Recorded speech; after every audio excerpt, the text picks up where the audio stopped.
Well, it was a Black Friday of a different sort for the 190 former employees of the Quebec Walmart shut down shortly after they unionized. The Supreme Court of Canada has ruled the Jonquière employees failed to prove Walmart's decision 5 years ago to close the store was tantamount to union busting. But the ruling wasn't unanimous. 3 of the 9 justices pointed out the decision was based upon Quebec labor codes and had Walmart padlock the doors. So we will open we will open the gate to our buffet, okay? And shall I call Chuchi? Chuchi Punsalan to say the prayer before meals? Come on, Chuchi. Hindi na, kakain na tayo. Come on, Chuchi. Chuchi Punsalan. Everybody, please stand up for the prayer before meal.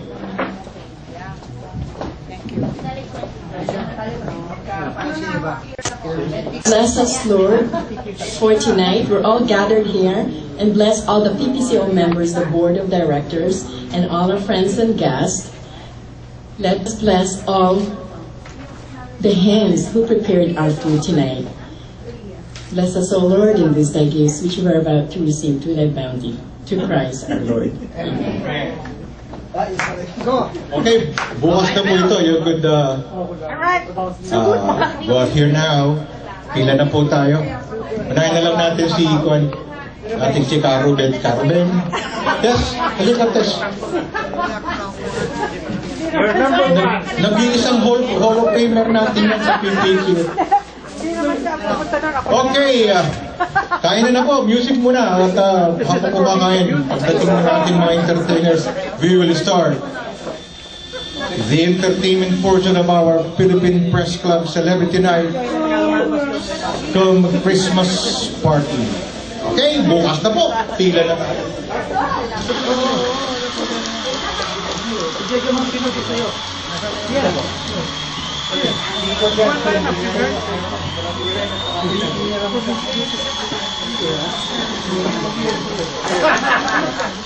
Talaga eh.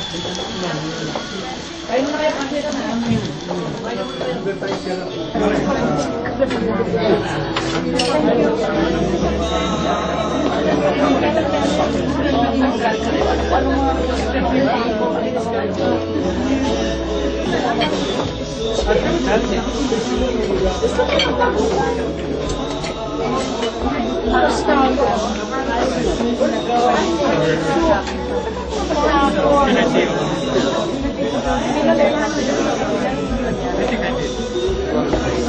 Yung latest?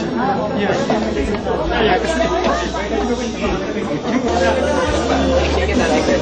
Ay, nakimil na.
Hawakan mo lang yan.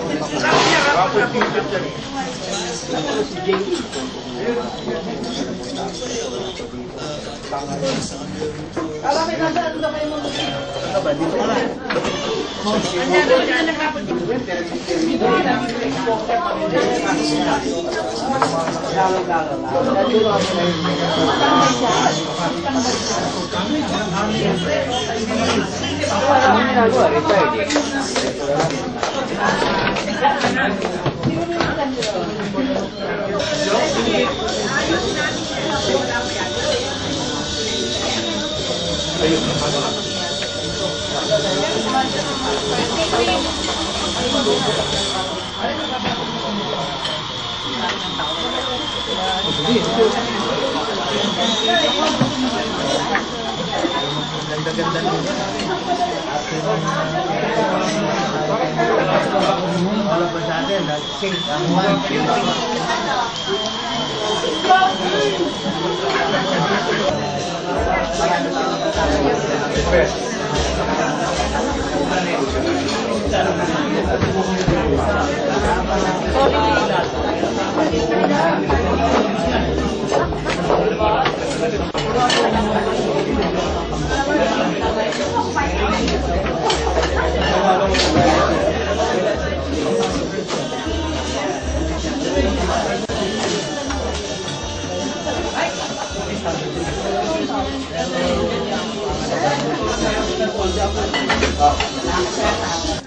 At saka magbibigay po tayo ng mga award citations sa mga natatanging mga membro ng Philippine Press Club of Ontario, and of course our special guest for tonight, that the Philippine Press Club of Ontario decided to honor this man for his contribution not only for the community but for the PPCO itself.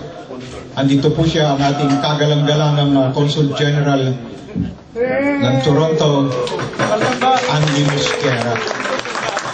And of course, to start the program, bago ko tawagin yung ating Pangulo, pasasalamatan po muna natin yung ating mga sponsors, led of course by Cucina Lunch. Wala dito yung mag-asawa kami, andito yun. Si Bong at si Sally Kapitin, right? Darating po sila. Binigyan tayo ng pagkakataon to use this place for a very minimal amount. That's the way how they want to be part of the community. Sila po ang bagong may-ari nitong Cucina Lunch.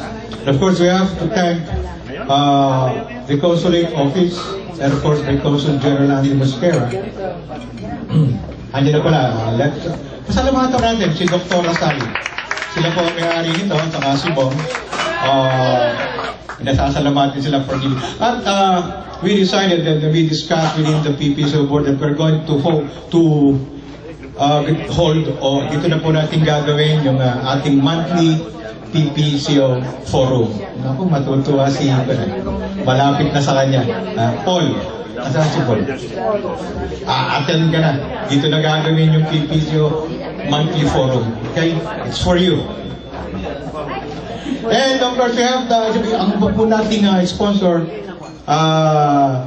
si Dr. Kiko Portugala. He's not here, but he left something for the organization. Talaga naman nating sponsor ever since. Si Pitoy Pasis is not here. Of course, PIDC. Palakpakan po nga natin ang PIDC. Si June and si Rosenberg. Talaga naman lagi natin silang kasama dito ever since. Ganun sila sumusuporta sa Philippine Press Club Ontario. Kapuso ito. At saka yung iba, kapamilya. And that's Bong. Si Bong po ang partner ni Doktor. Sila kanya po ito. Mamaya, magpapasiklab si Bong. Siya po ay isang drummer. At si Konjo naman, isang gitarista. Si Rolly, kumakanta. Si Tenny, lead guitar lang po yan. At si June po, Imberga, kumakanta rin yan pag tinutulak ni Rose. Ladies and gentlemen, let's call on our President to give his welcome remarks. The President of PPCO, Tenny Soriano.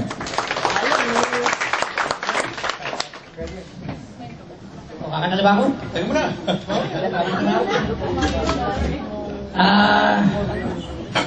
Welcome to all of you. Maraming salamat at pinaunlakan nyo ang aming anyaya. Itong gabing ito ay medyo masaya at malungkot. Masaya dahil magpapasko and we're holding our annual Christmas party. Malungkot dahil medyo nalagasan ang aming mga kasamahan sa Mindanao. 29 po silang namatay lahat. Kaya mapapansin nyo, ngayon lang ako nagsuot ng aking media vest. Hindi ko po sinusuot ito since 1986 sa Mindanao. Ibig sabihin nito, we are at war. We are at war with the forces of evil and the people who thwart the will of the people. Pero di bale, life goes on. Tuloy pa rin ang laban naming mga mamahayag. And so, magkakaroon po tayo ng konting memorial para sa gabing ito, and then saka tayo po magsaya. At hindi natin kalimutin ating mga kasama natin na namatay. At ngayon, sige ho, welcome, magsaya po tayo. Actually, may co-chairman ako dito, no? Si Ace Alvarez ng Manila Media Motor. Luckily, namatay po kasi yung auntie niya, andun po siya sa kwan ngayon, sa viewing. Pero hahabol siya mamaya, si Ace Alvarez ng Manila Media Monitor. Of course, ang mamumuno po sa ating memorial para po sa ating mga nasawing mga kasama sa hanap buhay, at tawagan ko po ang ating isa sa ito talaga news namin nung araw sa Manila Times 1987. Ganun kami kabata ito eh. Let's go lang, Miss Faye Arellano.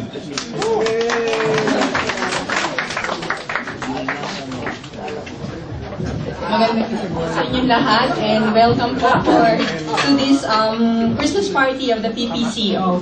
And as Tenny said earlier, malungkot pero masaya syempre dahil in the spirit of Christmas kailangan tayong maging optimistic, hindi ba? Kaya lang, syempre, we cannot just dismiss like that na dahil Christmas magsasaya tayo without thinking yung kung ano talaga nangyari sa bayan natin. And in fact, I'm sure all of us would agree na at this very moment, all of us are affected in some way or another nung mga nangyari sa Philippines. And of course, sabi nga ni St. Augustine, our hearts are restless until we rest in Thee.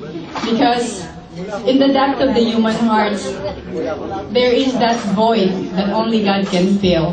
And therefore, I would ask you guys to just join me in prayer. I would ask you to please stand.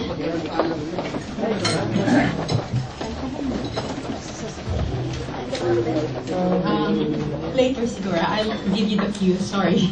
Kasi we will be calling one by one the names of the people who were victims of that massacre. Now, the Lord said that where there are two or three gathered in my name, I am there in your midst.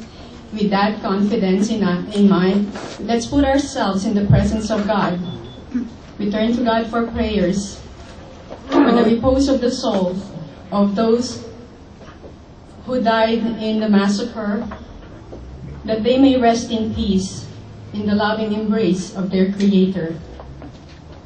We also pray for the families of the victims, that they may have consolation, strength, and courage to trust in the steadfast love and infinite mercy of God.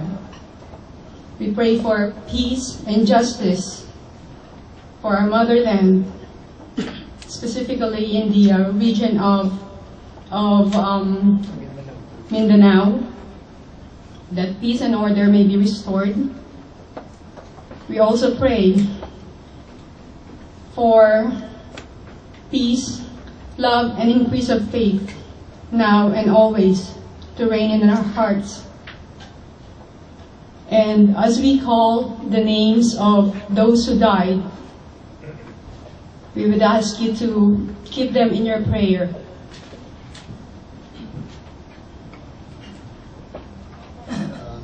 Ian Sabang, Sorsogon, today, General Santos, Lee Dalmasio, Soc Sergeant News, General Santos,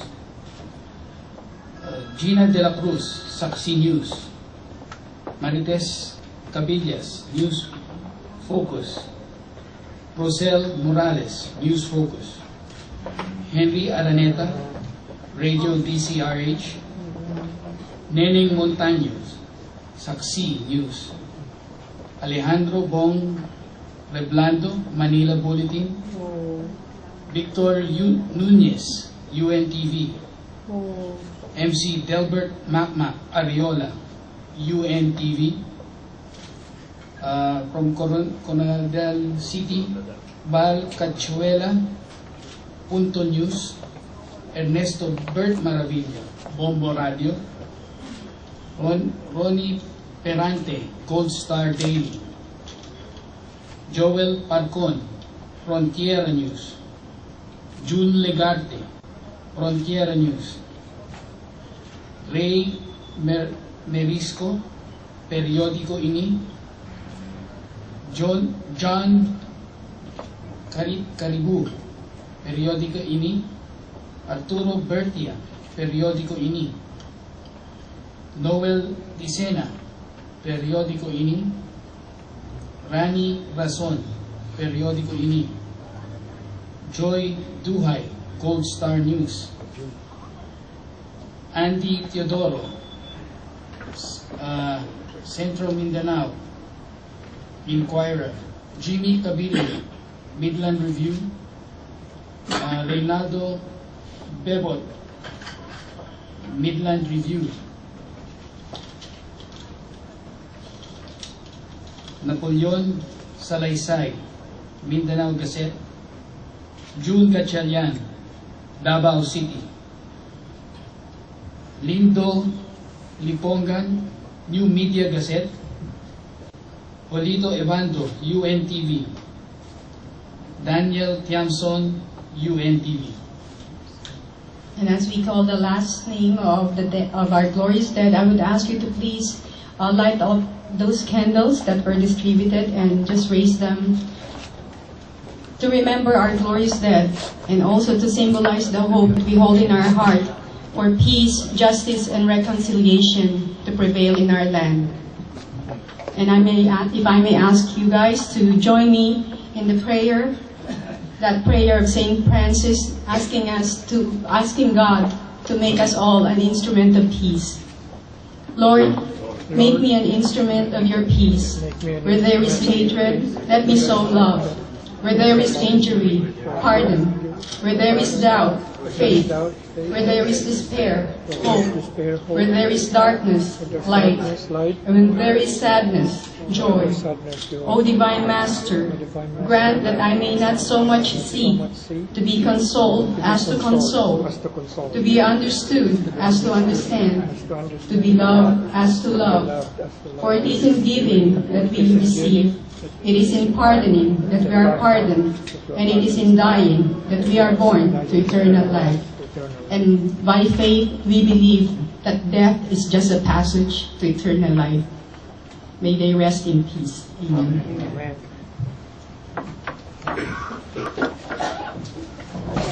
Means, natuloy ang aming duty as newsmen. And of course, dapat po siguro sabihin natin, yung ating pong kasama rin sa ating hanap buhay naman sa entertainment, dito po sa Toronto, pinsan po niya yung isang nakawin. Si Henry Araneta. Pinsan po siya ni Cecil Araneta. Our condolences. DCR Richard.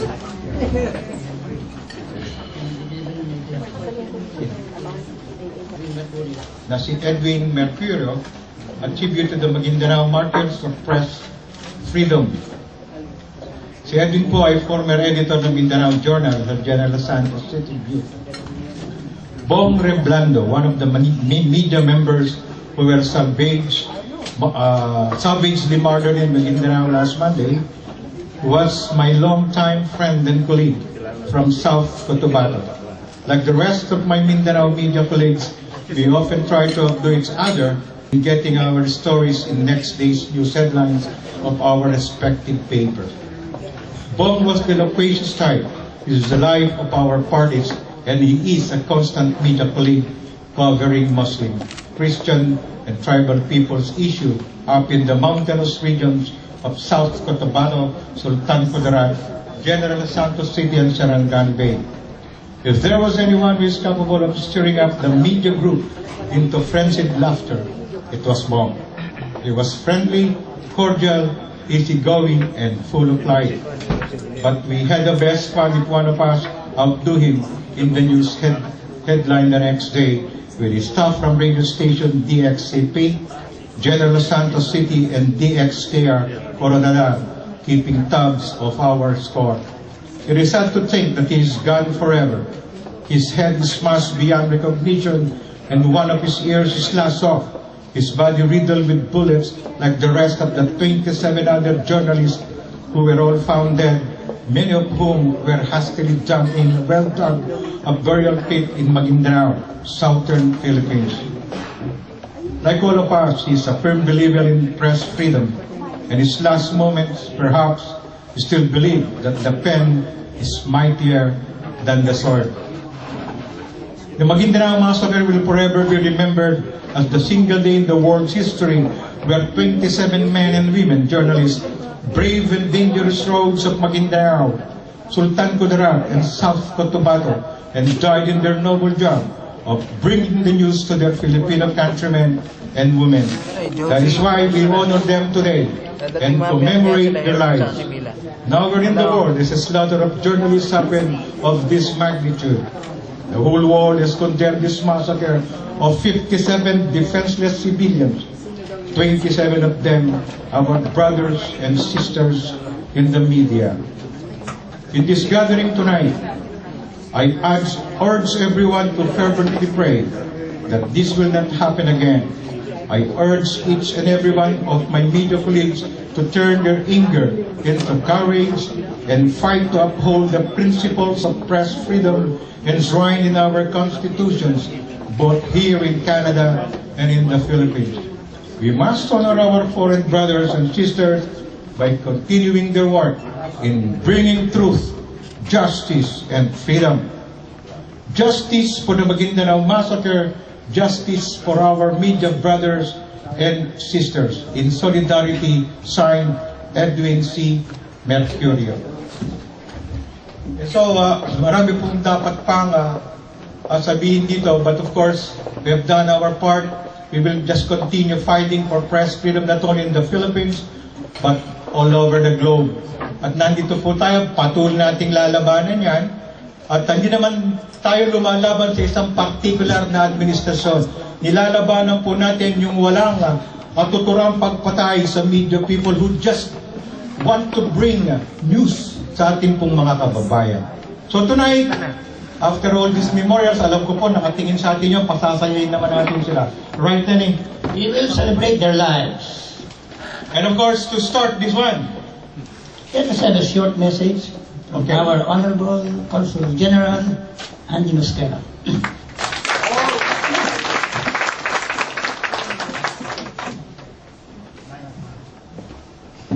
This message is long.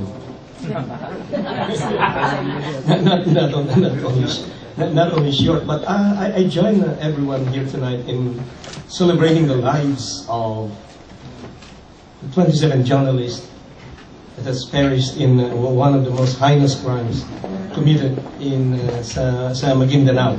I now realize that, and I always knew that being a journalist is the most riskiest profession, not in the foreign service. Dati sa Iraq ako, I was in Iraq before, and the bombs were flying all over, yung mga missile. When I was there, nakatago kami doon sa air raid shelter, pero yung mga nasa labas lang mga journalist. So you saw Christian Amanpour, Nick Robertson, mga Al Jazeera, andun sila, the missiles were flying. So really, it shows that the riskiest profession actually is a journalist, being people in the media, and of course, all only for bringing out the truth and exercising, of course, our freedom to bring the news to everyone. But I think the longer remarks I will do will be later on. So tonight, while we celebrate the lives of the journalists, I think we call this not only a PPCO but evening of media people. Let me just elaborate later on these very short remarks. But I join Tenny welcoming everyone here, and we are very happy that everyone is here tonight because this is very extraordinary evening. Not only we have a party, but sad to say, we are also here for a very solemn occasion. So, ladies and gentlemen, we'll be here tonight, and the longer remarks will be later on. Thank you. Salamat po, Conjen. Saka kalimutan na muna natin yung we are here. Kumain na po muna kayo, hindi pa kumakain bago dating yung mga kaibigan natin sa consulate. Sige po, kain muna tayo. Sir Jess and May, kain na po tayo. Yung mga bagong dating pa. And while you are waiting, while you are salivating, very nice po. Papasalamatan natin yung si Bong at si Sally. Napakasarap po na inihanda ninyo ngayon for our media people. Thank you very much, Bong and Sally. Ayun po natin sa kusina. Salamat po sa napakasarap ng inyong inihanda. And of course, una tayong pasasayahin ang ating tatlong maliliit, hindi naman maliliit, they're young musician. Of course, they're the product, hindi po ko picking, mamaya na yan. The products of Proli and Nieves Malanda. Please welcome these young kids, they call Kuyas Folk. Tata natin bakit Kuyas Folk, mamaya, malalaman niya. Come on, guys.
Nasa inyo.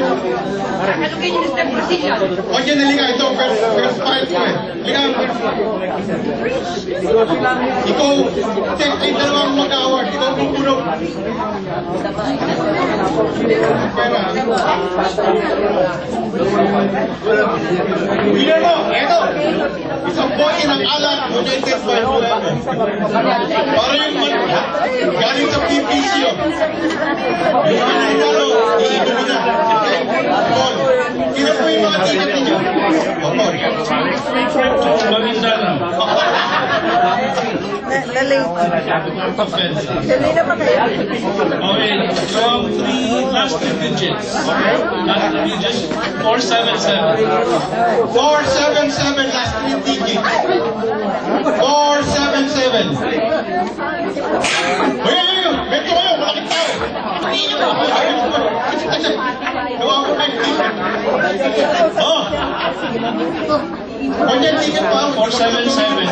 Ticket, wala kang laban dito. Halika, yung ko na lang po. Ano, wala yung 477? Wala!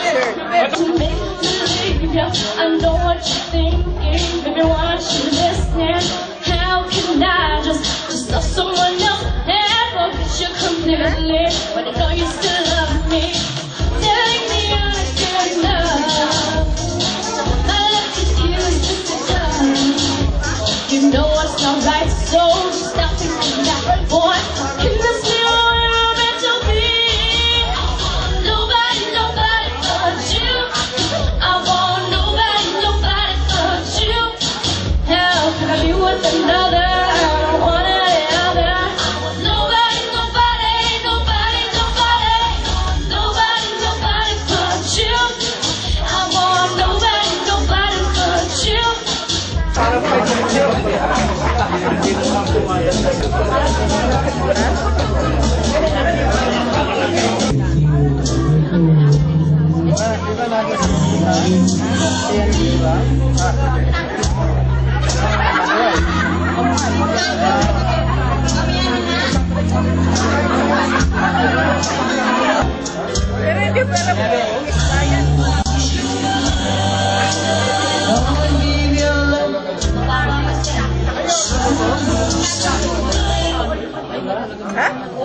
Mamaya na lang po talaga hindi ako makuha. Wala ako, pasensya na po. Let me go.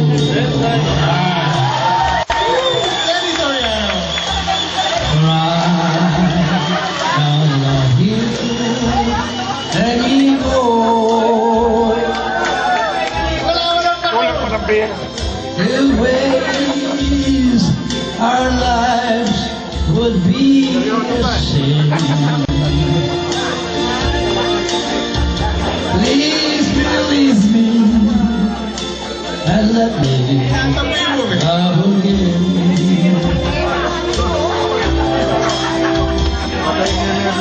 I have found a new love dear.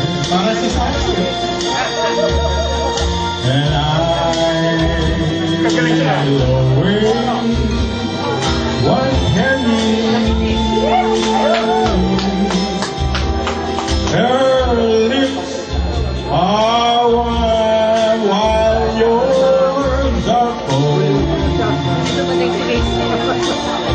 Please release me, my darling. Let me go. I think State Ambassador is GMA loyalist.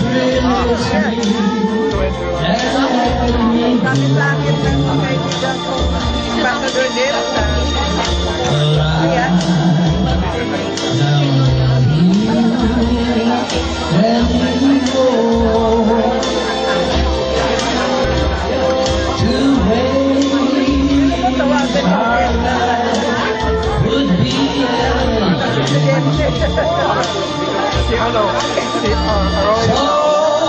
I think you were classmates in Ateneo.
It's how you are to me, you're just incredible.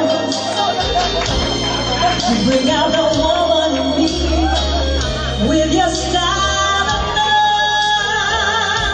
Inseparable, yes we are.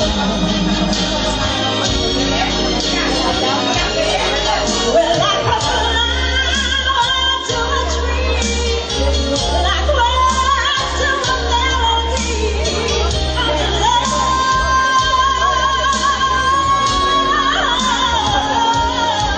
There's no way we could break up, no word that can make love blow our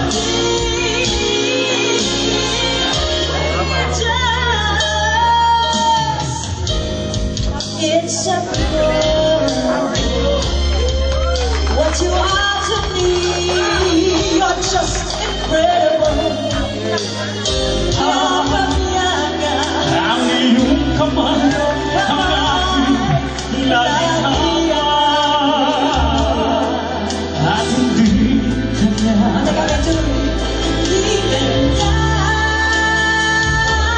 bakit ngayon dumating sa buhay ko, pilit binubuksan ang sarap ko ng puso. Ikaw ba ay nabuksan? Siya ba'y dapat nang limutin? Nais kong malaman kung bakit ngayon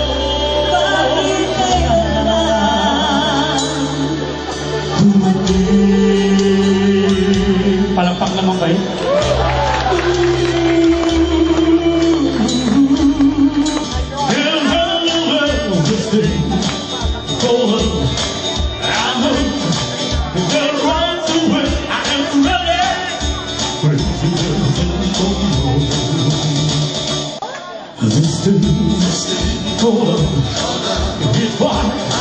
Like a feather all night this way, it just shakes all over like a jellyfish. I can't like it.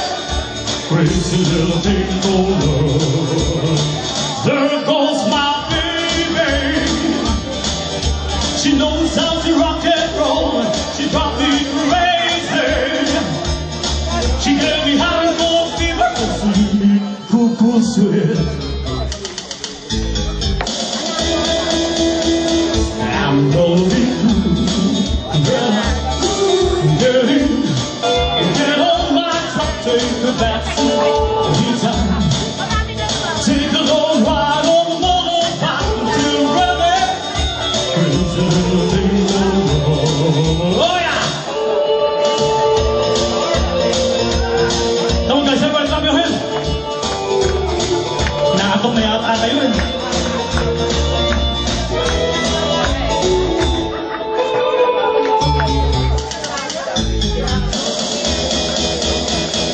I'm going to relax, get on my truck, take the back seat.